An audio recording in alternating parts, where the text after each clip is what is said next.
Hey guys, welcome to another episode of the TOLO Podcast. We are here in our car, sitting side by side, going in the same direction, having authentic and real conversations in real time. Nothing's edited. It's all raw. It's all real. And Lindsay sometimes cries. So, It's been a thing. if you do not know who we are, I am Lindsay. This is my husband, Tim. And we started this podcast because we have found that when we are in the car having conversations, it is nothing but pure joy, and just even in the struggle, even in the midst of going through things, this has been our place to just come together and be able to just let it out, walk through things, talk through things, come to a conclusion, continue walking in a direction, sitting in the same direction, and going to what we envision that God is calling us to. And so through that, holding on to faith, walking towards the mission, fulfilling our purpose and what we feel like God is calling us to do in these moments. And so every week we're releasing new podcasts just about our life, whether it's family, marriage, relationships, what we're going through, what the Lord is speaking, just different things. And so our goal in all of this is just to help encourage. We want to bring truth. And with bringing truth, we just want you guys to be obedient. We don't want you guys to look at us in a way and think, wow, they've got it together. No, we don't. We're just continually seeking after the one who does know and has it all together. And in that, we know that he holds us, and that we're just trying to be obedient to his will and his timings and the things of him. And so with that, we're trying to leave a legacy. We have 4 kids, if you don't already know that. And we just really, truly want to leave a legacy. We are young adult pastors, and we are so passionate about the next generation. And I think it's the fun part when we started, and this is no shot against our parents or people who were in our lives, but just not having the real authenticity to walk through problems. I think, again, you're taught to have it all together and just try and figure it out, and that's where this place became, is just a safe space where we could talk things through and really try and figure our own relationship out. So yeah, if you're listening, this isn't anything scripted or thought through, but this is just us being able to talk through things of our life and the things that we struggle with. We're not perfect by any means. No. And we've just found that when we're sitting next to each other and going in the same direction at the same speed, things just feel so much more easier. And we've learned that that's what it means to be equally yoked, is just being able to not be going opposite directions of each other, but simply coming together and working through the tough things of life. Sometimes we want to blame the enemy so quickly. We want to blame circumstance so easily. We're always looking for the familiar, easy way out.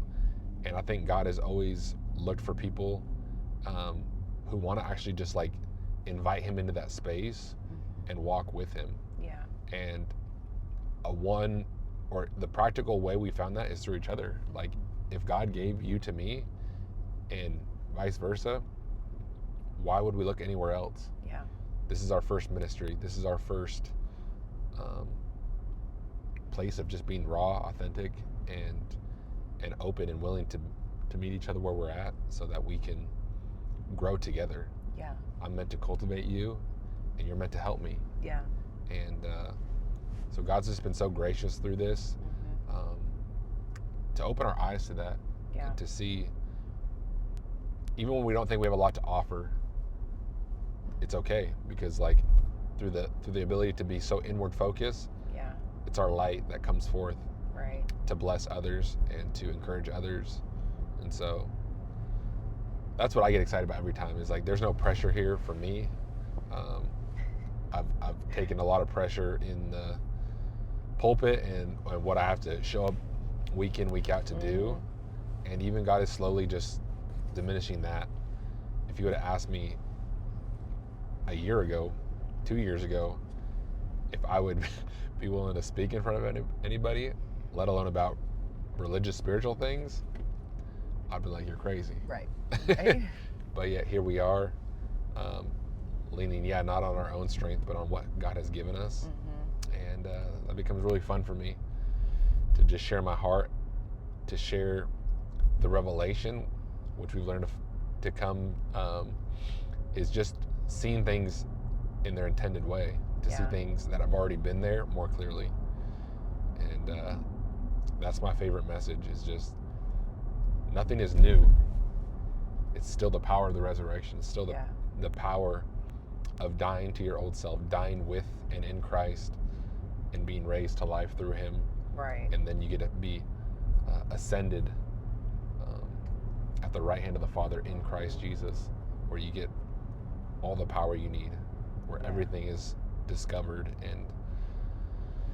and just seen for what it really is. And so I love you, and I appreciate you giving me this space and just being with me through it all. Yeah. Well, here we are. Here we go. With a 5-minute intro. 5-minute intro. 6-minute intro. Hey, we're already preaching. So today's topic is... What's today's topic, Tim? I don't know. I guess the last few days have really just...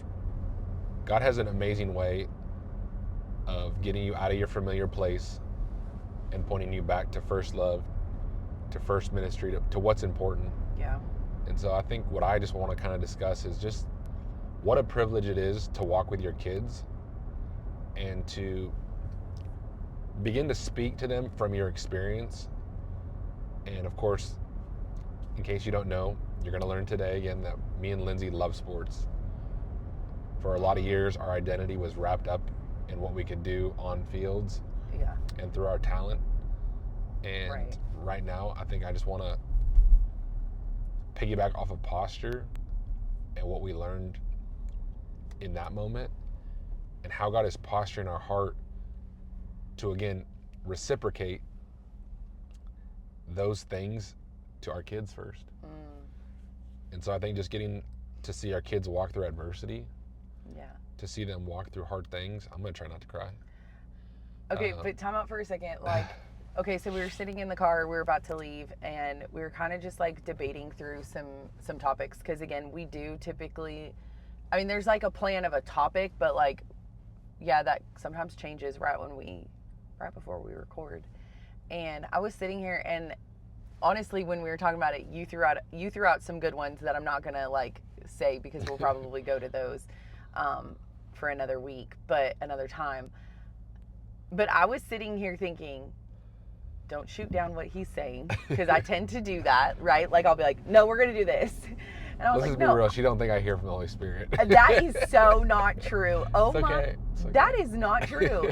That is not true, because I just shut my mouth and I did not tell you what I wanted to talk about.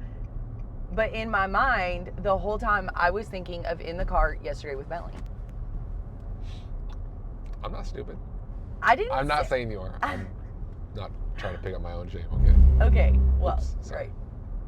I just thought like, but I was like, no, like, we're going to talk about the other one, because like, I really enjoy, like, I think the other topic that you brought up, I was like, yeah, I'm here for that too, you know? Sure. And I was kind of like, oh yeah, that way I don't have to talk about Bentley and like what we just experienced with him.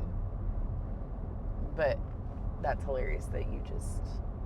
So we're going to talk about it. Okay, great. We're going to talk about it. Fantastic. You're not going to cry. I'm not going to cry. Which really means we're both going to end up crying.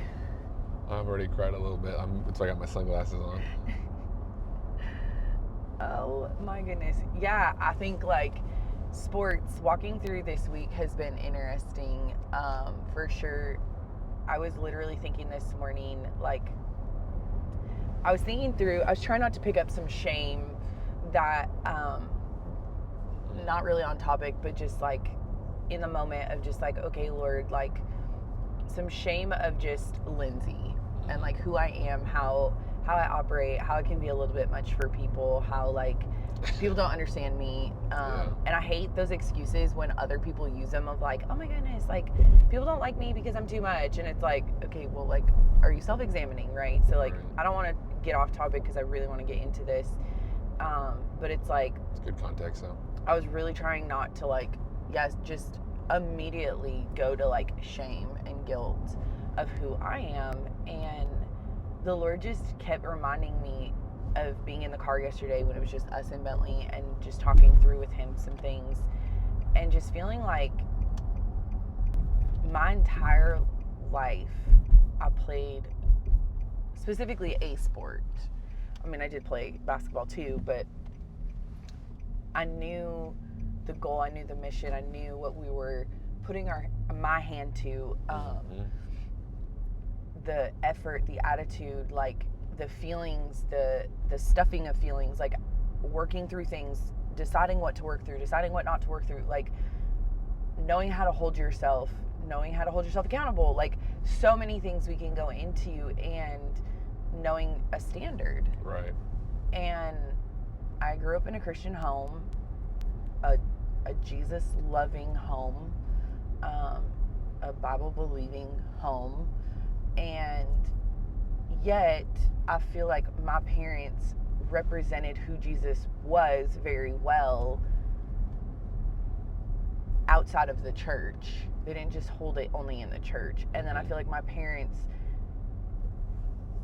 tried their best to show my brother and I how we could be in the world but not of the world.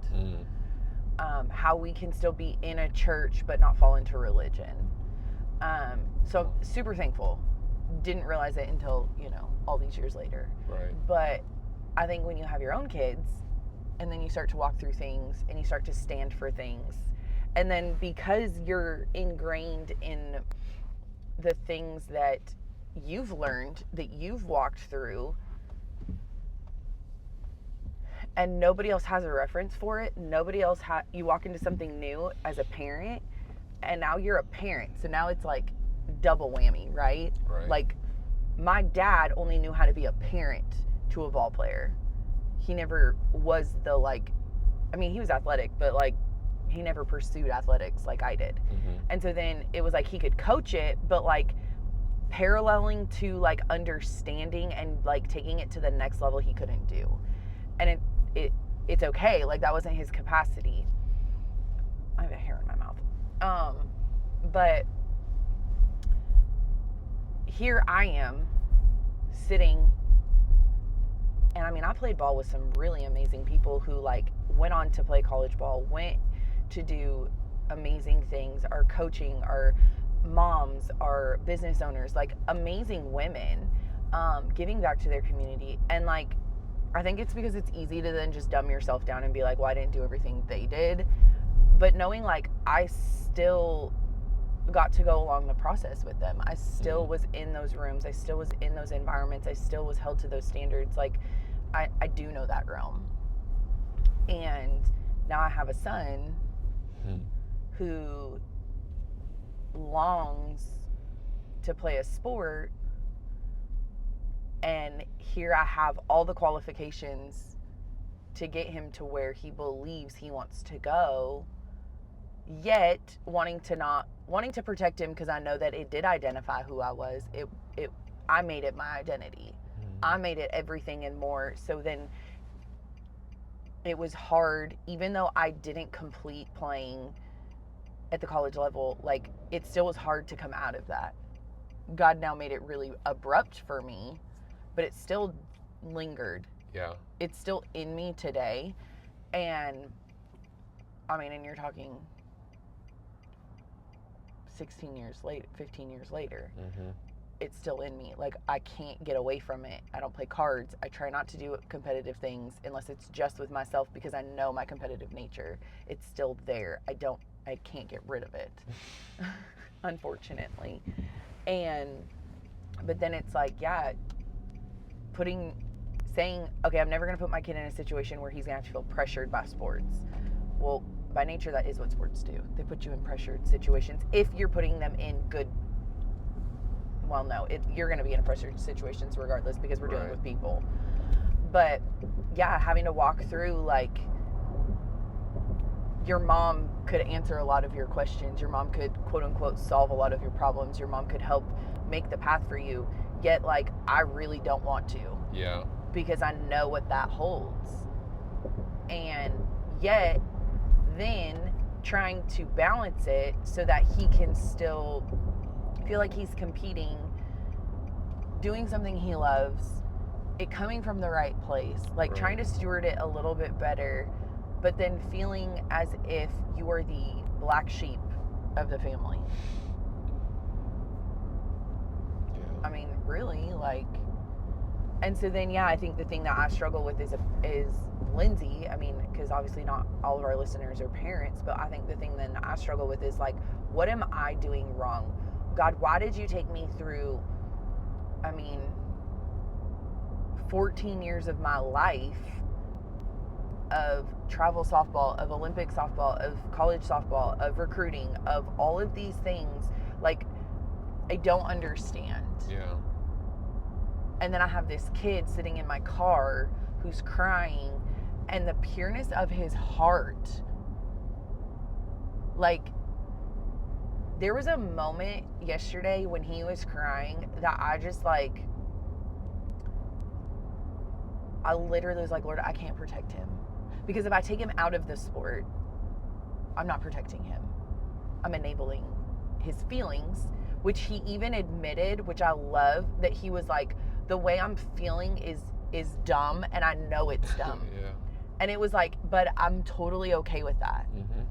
I'm okay with you admitting, like, hey, I have a feeling and I know it's not right. Right. Like, that is okay. Right. Because we have feelings. The Bible talks about we have emotions, but not, it's talking about anger, right, in the Psalms, when it talks about not doing things out of anger, because then that's the sin. That's the part that we fall into of like misrepresenting God, Yeah. walking outside of what God has called us to do. We lose our influence. We lose our voice. We lose, like, no, it's okay to be angry. Mm-hmm. It's okay to have your emotion. It's okay to be upset. It's okay to feel your feels. But then in that, know where to go. Yep. And then let God from there deal with it. Mm. You leave it there, and you've got to be able to continue walking. Right. And I think that was the big thing of teaching Bentley, right? Like, but you can be frustrated, but I need you to show up during your game, for which obviously the game takes an hour because of all the things, but like, yeah, during your 24 minutes of play, I need your attitude, no matter what happens, to be the standard that we hold in this family. I don't care what anybody else says. I don't care what your coach says. Like, no, your attitude is something that we determine as a family. Yeah. And like, that does not get wavered from. Yeah, and I think that's important, right? To show them that like they don't have to be controlled by their emotions. Mm-hmm. Because in sports, I think like that's such a thing. Like, oh, especially nowadays, when I've talked to parents, when I've coached, when I've witnessed things, like, I'm like, oh, as parents, we enable our child to have the feelings because like they have a right to that feeling. Mm-hmm. They got fouled and they're upset. Well, they have a right to be like, look what just was done to them. And it's like, no. When you signed up to play a sport, I'm sorry, but like, there are rules, but outside of those rules, like, nothing is fair. See, and that's where I kind of wanted to maybe go a little bit, and we can get into this more later, but like, even as you were talking from like your standpoint, I began to think of like, you remember, maybe this is me because I have a really good perspective thing, but I remember like growing up with my dad and almost thinking like, one, why does he act like that and why does he do that? And I'll never do that as a parent. Right? Okay. And And then you're trying to do that like in your innocence because I think you do want to manipulate the situation to make yourself feel better. Mm-hmm. And you don't understand what they're doing in the moment. Yeah. So then, yeah, you fast forward to your life and you realize, you look back and you see the evidence now on your own life of what that actually produced. Yeah. So like, yeah, like, why didn't you sympathize with me? Why did you let me go through these things? That's not a good parent. I'm never going to do that. Mm-hmm. And then just like you said, now you get to a situation, you're like, oh, dang, I can't just remove him. Right. I can't just go and yell at the coach. I can't just go and make this situation all better because I want to, because now I'm going to end up doing the thing that I'm telling him not to do. Mm-hmm. Right? And so then I love it because there's nothing new under the sun, yet we feel like Nobody's ever been through what I've been through. Nobody knows how I feel. Right. And yet, like, oh, okay, sure, it wasn't the same scenario. Exactly. But that's what they were teaching us through those hard things. Yeah. That's what they were wanting us to see in the moment when we couldn't see it. Yeah, I always remember my dad. It was always funny because my mom, obviously, like, total cheerleader, like, drove me nuts. Didn't understand the game, doesn't understand competitiveness. Like, athletics was not her thing, but the best cheerleader would make sure you had snacks. Best, like, sport mom. And I remember my dad would always, I mean, he would check my attitude because, like, if there's one thing about Lindsay, like, you can read how I feel on my face. And, I mean, I guess that's a good thing, too, because then you know that I'm not a good liar. But, I mean, my dad, it was constant, like, attitude. And normally what followed that was effort. Like, he could speak one word and it would trigger in me, hey, you got to check your posture. You got to check your heart. You got to check your mindset. You got to check, like, and I would go through these checklists of, like, why am I feeling this way? And then I loved it because then the next side of this, of what he taught me was then, like, from there, take it to the Lord. I don't care that you're on the field. Take it to the Lord. Like, from there, okay, Lord, I'm mad because this call didn't go my way. And there were so many times I felt so dumb because most of the time when I played on my sport teams, not most of the time, every single time, like, I was typically the only one who believed in the Lord and had that type of relationship with the Lord. So obviously I looked very dumb to them, but I didn't care. Like, I knew who to go to. And the bottom line is they were good teammates. They picked me up. Yeah. And they gave me the space to be who I was. And so knowing that I could then just, okay, Lord, I'm frustrated. Like, I'm upset and I don't understand why this isn't going my way. Like, I'm giving all my effort. I've done the practice. I've prepared. I've done everything. What is missing? And that would be a constant thing that I remember taking to the Lord.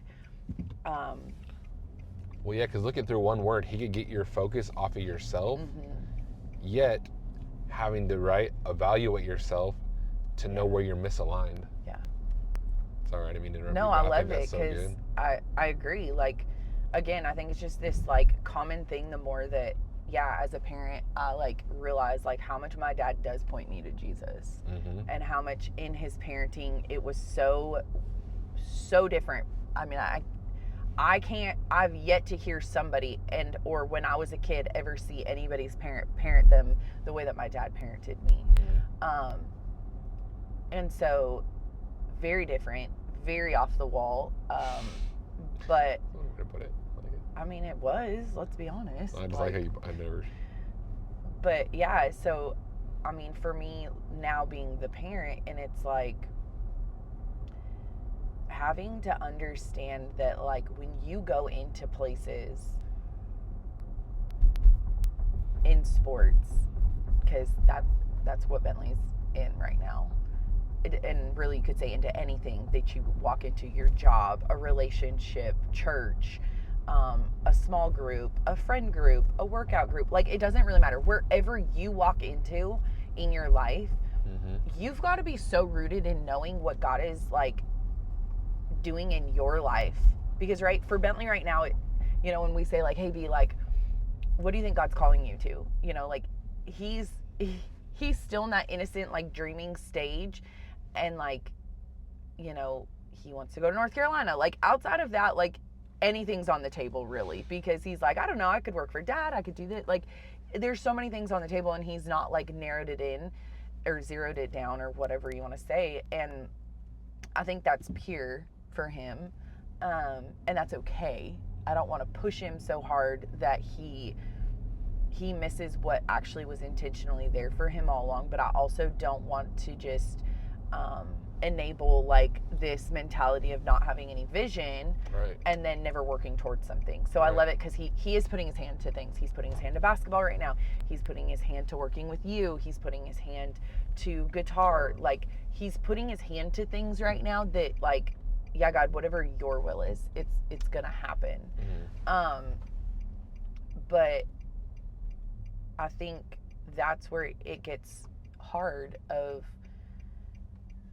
I think the realistic side as a parent is like, yeah, I'm not like every other parent who's like, oh, my kid's gonna go D1, or oh, my kid's gonna do this amazing thing through basketball. Like, can he? Yeah, I've seen it. I've witnessed it. Like, I know that life. You're also talking about a slim pot of people who get those opportunities. And that doesn't mean that the person who stops playing in high school is any less impactful as the person who goes D1. Right. Like, God has a call in everybody's life. God has a person for everybody. And the bottom line is, whatever is inside of Bentley, like, that's all I want, is the Lord to just continually tend to that fire as Bentley tends to it as well. And then that he becomes the best Bentley he can be. And that he has the tools to know that, yeah, we didn't enable him to just be in his feels, but he knew where to go. That when he sought the Lord, even on a basketball court, it empowered him to know, like, no, my God is faithful in everything. My God sees me in everything. My God can use anything to speak. Right.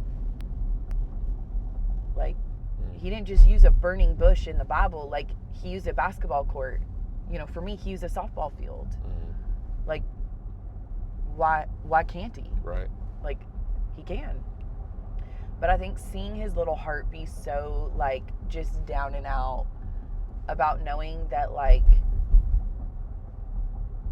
he feels in his heart that he loves something so deeply, and he longs for to be a part. And I think it's amazing, right? Think about it. He longs to be a part of a community that works together, that has vision together, that is going in a direction that is could be something so amazing, right? And impactful for generations. He wants to be a part of something that builds him up, but strengthens him in the things of basketball and the Lord. He wants to be a part of something that is sustained in who God is. He wants to be a part of something that can be fun, but hard work. Like, I mean, I can keep going. And yet for him to, like, feel so like, is this a fantasy? Am I actually, like, can this be? And then having to then, like, gauge, like, and even in him, like, yesterday, I just could feel it, like, Mom, this is what you keep saying the standard is. But then why is everybody else here and you're still holding me to this standard? And it's not I'm not seeing the producing fruit. Right? And how much easier it would be then to just give in and act like everybody else. And then say, like, if this is the standard, I'm just gonna do that, because that's working for someone else. So what do you say to somebody who's going through that?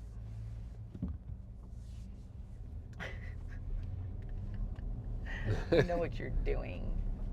What? What do you say to somebody who's going through that? I say you keep the standard. If you know that this is the standard, you call everybody else to your standard. You don't lower your standard just because that's where the majority of people want to be. Because God never calls us to who everybody else is. And again, this goes back to capacity. Like, not everybody's capacity is the same. And so I believe that, yeah, when we can trust and believe and know that this is the standard that God is calling me to, and sure, I understand that there are times that I may not hit that, but knowing that my mind is so focused on things that are above me, that are, yeah, harder for me to obtain, then I'm putting my hand to something, I'm working through something, I'm growing myself, I'm continually pushing myself, I'm pushing the limits and the boundaries. Well, to me, like, God meets you in those things. And that's when he really, truly, I believe he knows our capacity, but he's helping us learn our capacity in that. And I think that's why, like, having a weaker generation, having such an emotional generation, having like this quit attitude generation is so hard for me. Like, I get not coming into things and just being like, this is going to be, I'm your drill sergeant, this is going to be the hardest thing in your life. But it's like, no, if we continually teach growth through ordered steps of pressing, it has to produce something good. Well, either that or you're going to quit, and that's not good to me. So what do I say? Like, you were never meant to look like the world. You were never meant to look like other people. You were never meant to be somebody else's standard. But I guess I'm thinking of the deeper, like, where's that strength come from? From knowing because, like you said, like, whether you saw it in the car, whether you walked through it yourself, like, the bottom line is you can't change people. So what keeps you going, and what keeps your focus going? Because sure, I can hold a standard all day, but for some people it looks like leaving places, speaking down to other people and saying, well, you don't hold the standard, so I'm done with you. Yeah. Because I think that's where, like, again, think about where this generation got the quitting mentality. They didn't come up with it on their own. Yeah. I think it was produced from our generation, their parents, and their parents' parents, of not having the right source to sustain through the hard things. So now we're just seeing the evidence of a generation manifest what the last two generations were actually crying out in their heart. Because I could speak to that, right? Like, in my generation, it was like you either showed up and you were the best, or like, get out of the way. Right. And they didn't care, like, if that hurt your feelings. Right. Therefore, I see all of my friends and, like, my age, the way they parent their kids is like, yeah, everybody gets a trophy. Mm-hmm. Because they might have been the ones that got cut. Right. Yeah. Mm-hmm. So again, I think it's so easy for us to sometimes, oh, this generation is blah, blah. Well, yeah, because you see the evidence of it. Yeah. But what's the truth on their life? Sometimes to me, the truth is like, yeah, they have the most technology. They have the greatest talent. I mean, they're far greater athletically. And I don't care if that's because of the training methods. I mean, think about all the growth as a race of people and the limits that we're just pushing every year. You can't tell me that they're not better.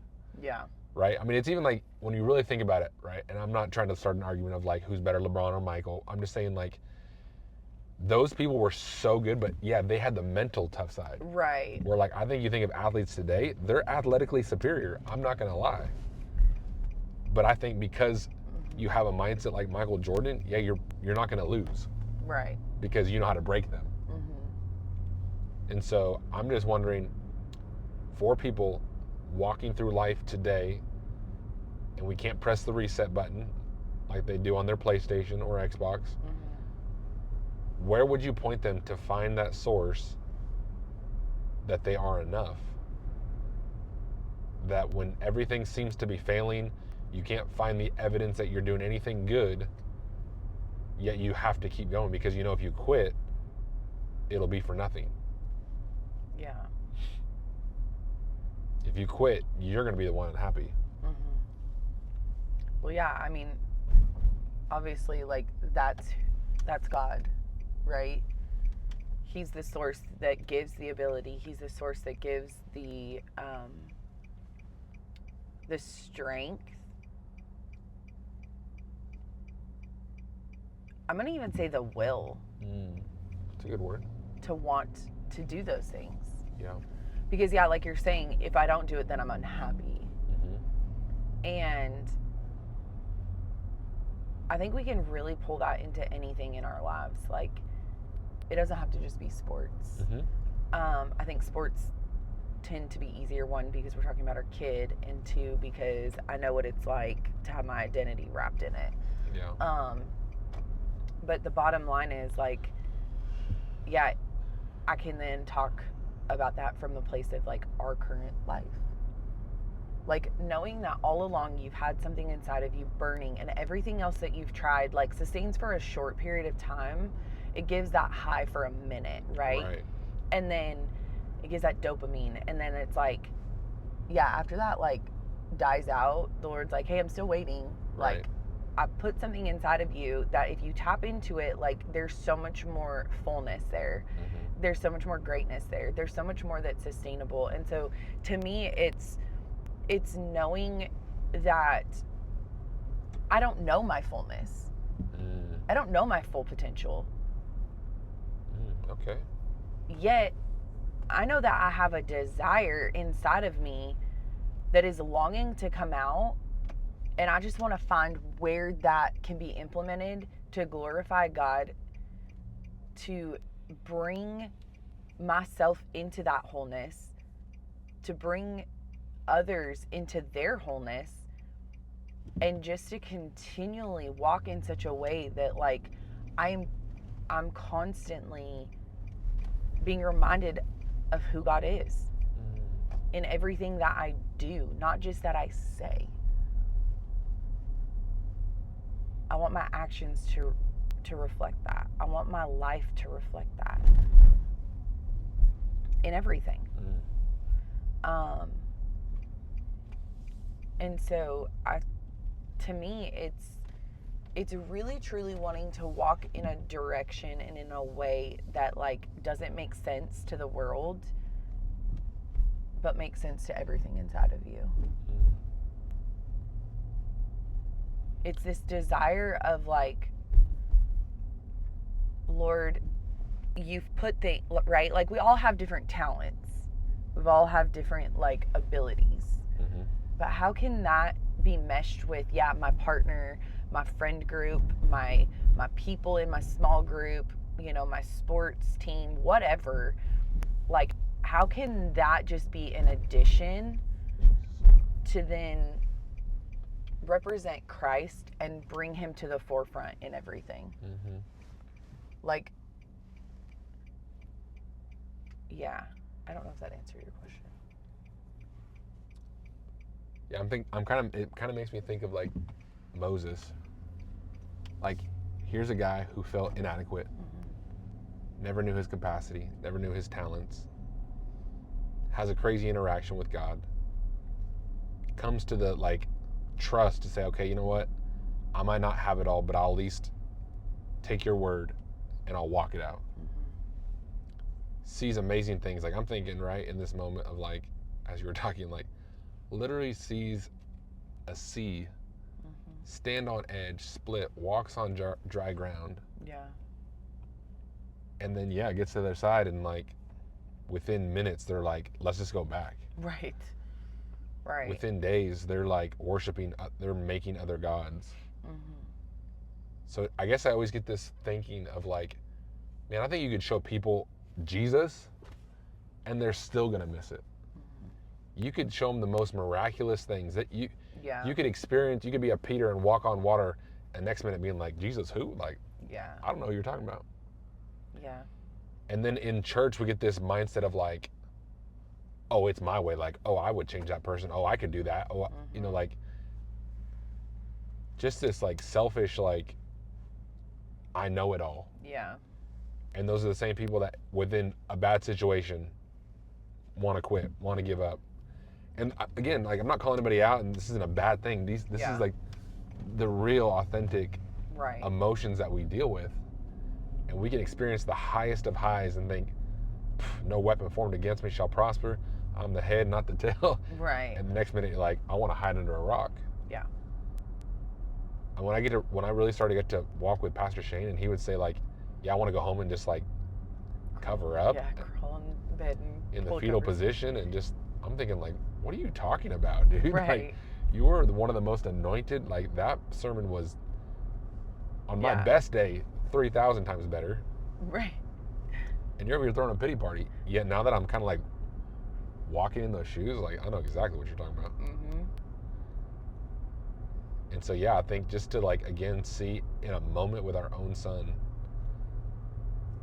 that almost feeling of like, yeah, like if I could just give you everything that I had inside, every positive perspective, every talent, every whatever, right? Like just everything that you need, I would. Mm-hmm. And they have to look at it and be like, it's already in you. Yeah.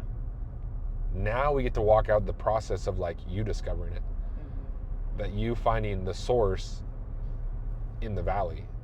Yeah. You finding the source in the opposition. Yeah. Because I promise you, it's going to be easy when you're on top. Yeah.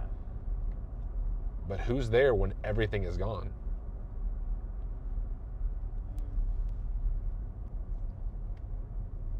Yeah, I love it because you constantly remind Bentley, like, Bentley, do you remember who your parents are?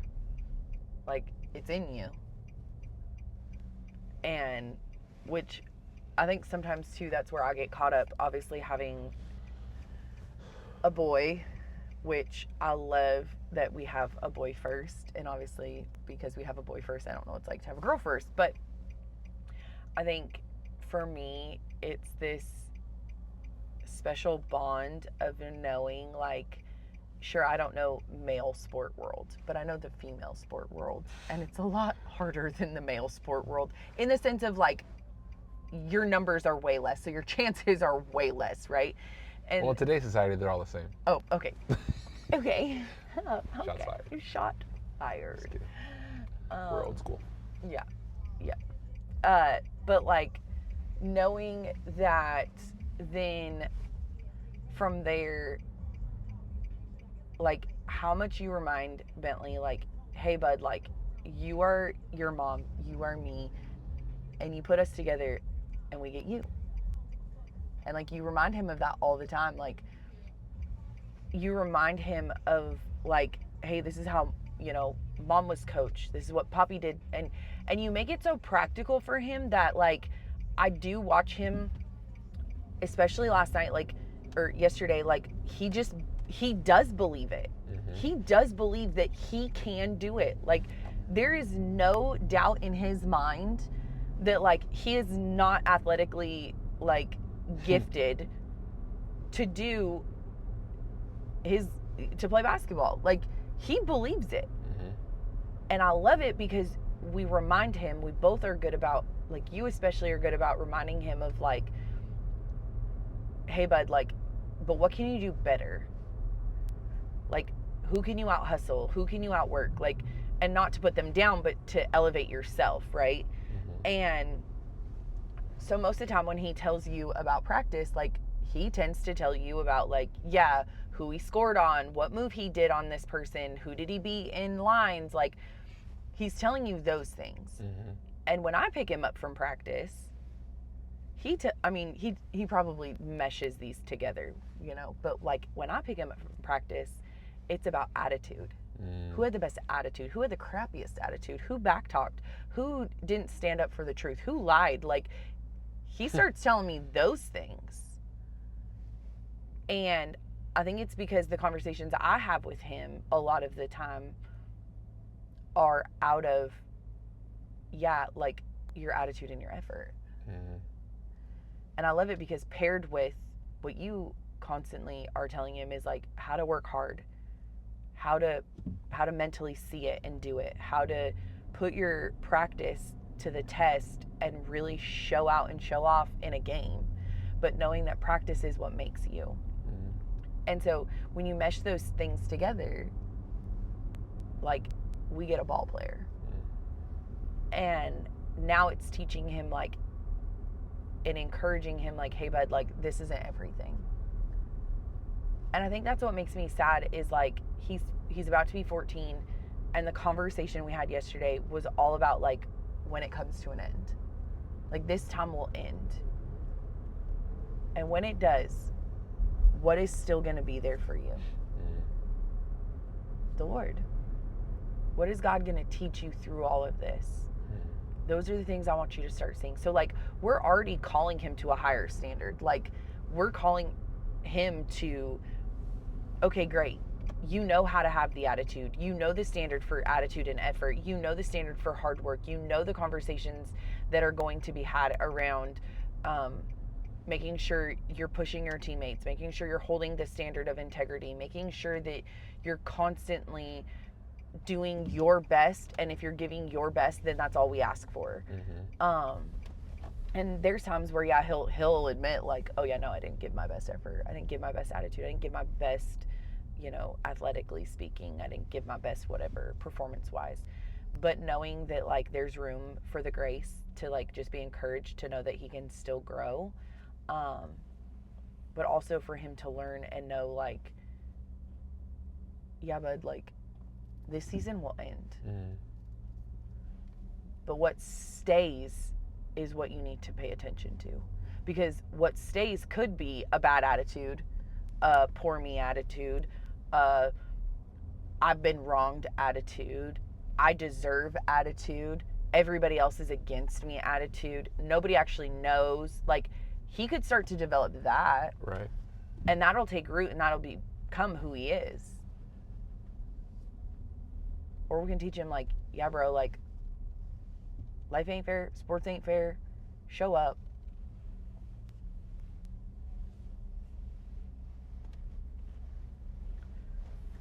And, like, knowing how you represent and the standard that you hold, not everybody is going to meet that standard. But then, you want to know what's funny? We sat in the car and we had a moment for about an hour. We showered, we did the rest of our day, and then we went back to the gym to watch the older kids play. And I watched this kid press through something hard, have feelings, and real feelings, real emotions, but was able to then express it, Show up, talk through it, and then go.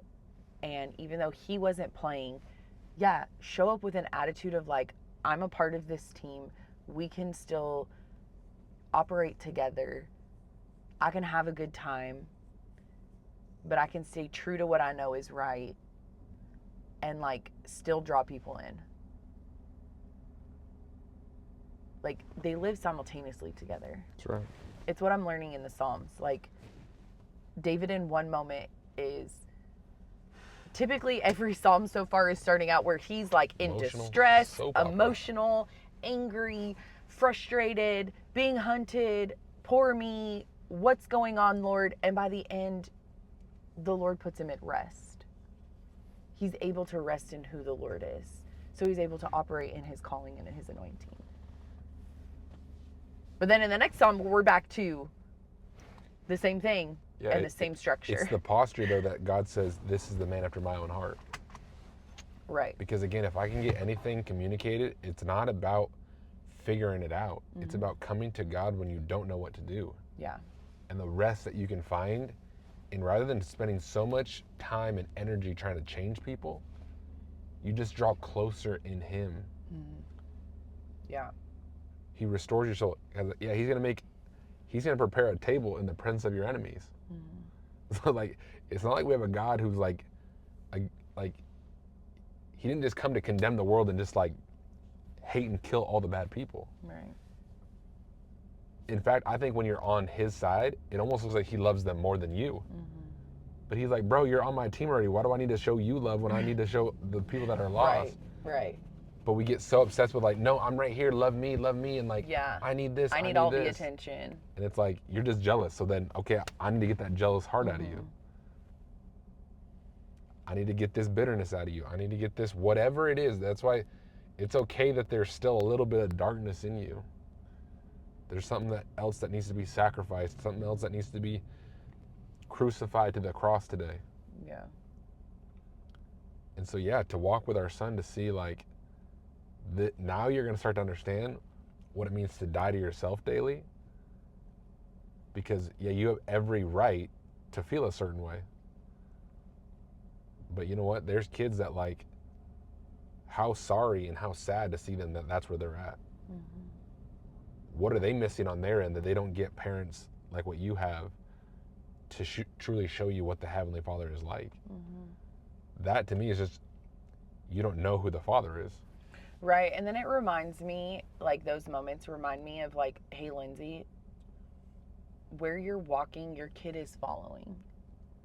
So, one, be keen to that.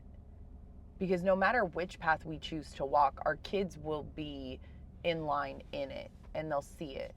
And so then, yeah, the things that he's walking through, I mean, the Lord was showing me this yesterday of like, what you're walking through right now, your kid's experiencing at 14. Mm-hmm. So when he's 34, think of the conversation he's sitting in the car talking to his kid about. And I was like, shoot, that's crazy. Or even imagine this, what if like, because we're training him in such a way, he produces like, it won't even be a conversation by then. Yeah, I mean, yeah. It'll be truly. It'll be the nature of how they respond. Right. And that's what begins to shift like what a generation could actually become. Well, I think that's what's amazing about like, even when I called my dad a couple weeks ago and I was just like so frustrated, and he was telling me things and I'm like, okay, I already know all this. I didn't actually have to call him, but I was frustrated, so I called him. And then I'm thinking like, here I can have those conversations with Bentley. Like, you're talking about 3 generations of, yeah, like I already know this, yet I'm still kind of like longing for a little bit of affirmation from my dad. And then it's like, yet I'm teaching Bentley this now. So yeah, then he just believes it. Mm-hmm. I mean, I'm literally watching him walk in a way of like, and maybe it's like weird that I'm his mom and like I get brought up into conversations as like athletically speaking, but like, oh no, he believes like I could beat any of these kids on his basketball team. Well, who wouldn't? Well, You're more athletic than me. I'm just saying in general, like basketball wasn't even my sport. Like if we're talking about... No. That's a lie. Okay. Well, I'm just saying like, it is just funny to me that he really is starting to be, and I think this is going to be a great like transition point to what we're going to talk about next week on the podcast of like, you know, him being the start of a generation. Like we've always said through Mateo this will be, but it's like, no, I'm watching it come through Bentley actually, and God is redeeming so much time of like, no, Bentley's going to believe that he is you and me and the Lord. Like, because I'll watch him be like, oh no, that is my mom. Like he already had that about, oh no, that's my dad, because I would never let our kids not. But I think that like lowly thought of myself of like, oh yeah, I bring nothing to the table. He's a boy. Like I can't, like he'll never look at athletics from me. But the fact that my son is like, no, I want you to be my coach. I want you to teach. Like, and it's not because he doesn't want you to do it. It's just, he's realizing like I already know my dynamic with my dad. I'm learning hard work. I'm learning where we put our effort, where we put our head down, how we work through hard things. But like what I can learn from my mom. And that's amazing. And such a blessing of like, yeah, I think in my lofty mind, it was like, when we knew we were pregnant with Bentley, it was like, oh, I want to coach him. I want to do all these things with him. Like, I want to teach him how to play catch. Like, I want to teach him, and I want to be the mom that like, if I don't even know the sport, I'm just going to coach him because I love him. And like, I want to do these things with him. And like, now that he's 14, I've never really coached him, but like knowing that I actually coach him every day in life to prepare him for the court and what he's going to do, and like that he values that. I think we get to learn what it like meant to see like your blessing or your inheritance go through your first son. Yeah. And that's not like any, and even in biblical things, it wasn't against the other kids. No. But you're right. It's like, it's got to come through your first seed. Yeah. Because then guess what? Like what else we're watching is how much he leads Mateo. So it's like, I'm watching my son, not raise him, but like have such an influence on his little brother. Like that is going to be like the strongest bond I've ever seen. And sometimes it's hard for me because like I have a brother who's so much younger than me and I don't have that. Yeah. And so to see like, yeah, the intentionality and the actual things be walked out through him is going to be everything that we longed for, even in the sense of like, it doesn't end with him. It's going to go deeper through him. So. I know today's podcast was a little bit different, but again, this is the real authentic conversations that we have. We would have had the conversation whether the camera was on or not. And just knowing that the standard that the Lord has given for you to hold in your life is not going to look the same as somebody else's.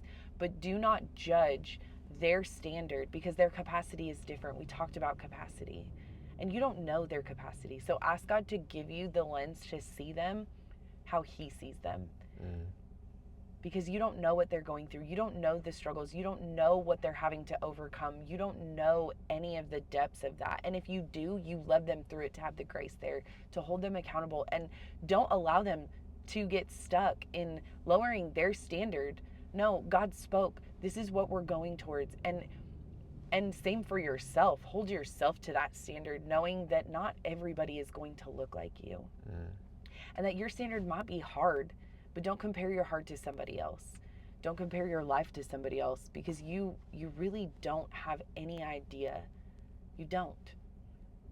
And that is hard as a society.